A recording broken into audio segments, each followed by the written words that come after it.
Hello दोस्तों, जोहार सभी को। चलिए आज हम लोग पढ़ते हैं साहित्य। कुड़माली साहित्य।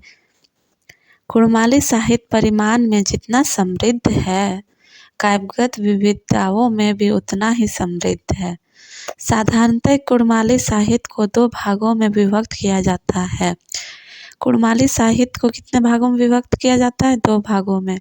पहला है लोक साहित्य, दूसरा है शिष्ट साहित्य। कुड़माली के गद्य रूपों में लोक कथा, कहानी, नाटक, एकांकी, उपन्यास, मुहावरे, लोकोक्तियाँ तथा पहेलियाँ है। काव्य रूप में लोकगीत है। लोकगीतों के विविध रूपों में जो मौसम के अनुसार गाए जाते हैं। लोकगीतों में कुड़माली संस्कृति, रीति रिवाज, विचारधारा, चिंतन समृद्धि, भाग जीवन, धर्म विश्वास, हास परेशान, आनंद वेदना, एक दार्शनिक भाव अभिव्यक्त हुए हैं। तो कुड़माली में जो गद्य है, गद्य साहित्य, उसमें है लोक कथा है, कहानी है, नाटक है, उपन्यास, मुहावरे, लोकोक्तियाँ और पहेलियाँ है। ठीक है। और कुड़माली का जो काव्य है वो है रीति रिवाज, विचारधारा, चिंतन, जीवन शैली, धर्म विश्वास, हास परिधान, आनंद वेदना और दार्शनिक भाव। चलिए आगे तरफ पढ़ते हैं। अध्ययन अध्यापन की दृष्टि में कुड़माली साहित्य को 3 कालों में विभाजित किया जाता है। कितने कालों में विभाजित किया जाता है? 3 काल में। कौन सा? आदिकाल, मध्यकाल और आधुनिक काल। ठीक है, आगे देखते हैं। आदिकाल के अंतर्गत कुड़माली के लोकगीतों, मतलब आदिकाल में, मतलब पहले में क्या था? कुड़माली का जो लोकगीत होता था वही सब, जैसे कि ढप गीत, बिहा गीत, डमकच गीत, सरहुल गीत, नटवा गीत और डारधरा, उधवा, जावा गीत, करम गीत, ऐसने कुंवारी झुप्पा इत्यादि ऐसे ही मतलब गीत हुआ करते थे। ठीक है। एक लोक कथाएं, लोकोक्तियाँ और पहेलियाँ जिसके रचयिता अज्ञात है।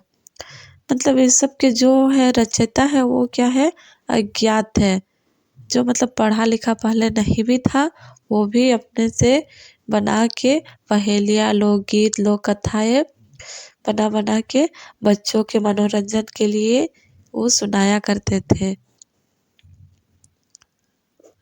मध्यकाल में कुड़माली के जन कवियों, तो मध्यकाल में कौन? हम लोग क्या देख लिए अभी? आदिकाल देख लिए। अब हम लोग देखते हैं मध्यकाल। मध्यकाल में कुड़माली के कौन आते हैं? जन कवियों। ठीक है। कौन कौन है? बरजुराम, नतोत्यम, गोरागिया, दुर्योधन, पीताम्बर, दीनान, नामक भट्ट, उदय, खेपा, बोधा, विनोद सिंह इत्यादि को रखा जाता है। किस में रखा जाता है? मध्यकालीन में। ठीक है। और आगे अब देखते हैं आधुनिक काल में किसे रखा गया है।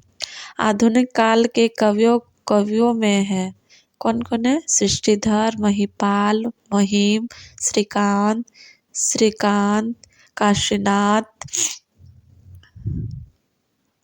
अनंत, केशव, नसीरुद्दीन, मानसिंह, रामेश्वर आदि प्रसिद्ध है। कुड़माली का लोक साहित्य बहुत ही क्या है? समृद्ध है। गीत अत्यंत सरस और नर्म स्पर्शी है। ठीक है। कुड़माली के जो लोक साहित्य है बहुत ही समृद्ध है। ठीक है। गीत बहुत ही सरल और मर्मस्पर्शी है। कुड़माली लोकगीतों की अत्यंत गौरवमय परंपरा रही है। कुड़माली का जो गीत होता है उसमें अत्यंत ही भाग्य रहता है। उससे ही हम लोग अपना गीत को ही गौरव मानते हैं। जो हर पर्व त्योहार हो गया, जो भी धान रोपा, धान कटा होता है, सब में हम लोग किस चीज़ का प्रयोग करते हैं? लोकगीत का। कोई भी कुड़माली अनुष्ठान नृत्य एवं गीतों के बिना संपन्न नहीं होता है।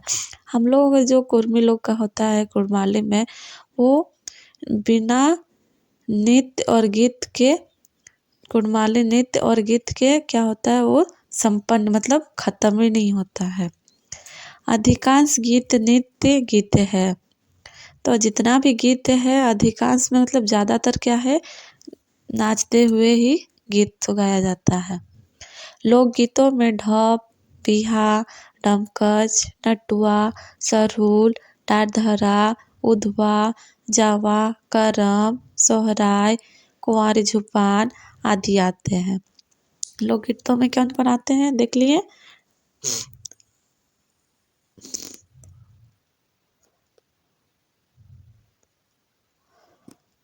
काल अनुसार कुड़माली गीतों के स्पर्श विषय भिन्न भिन्न रहते हैं। मतलब हर काल में थोड़ा थोड़ा क्या होता है, गीत को अलग अलग प्रकार करके थोड़ा थोड़ा अपने सुर ताल में गाया जाता है। कुड़माली के लोकगीतों में प्रकृति चित्रण अधिक मिलता है। कुड़माली गीतों में हम लोग को क्या चीज़ का चित्रण मिलता है, किस चीज़ का चित्र उभरता है मन में, जो प्राकृतिक से रिलेटेड है उस चीज़ का हम लोग का मन में चित्र आता है। तो यहीं पे सबको जोहार। तो आशा करते हैं वीडियो अगर पसंद आया तो सबको ही हमारे वीडियो को लाइक करिएगा।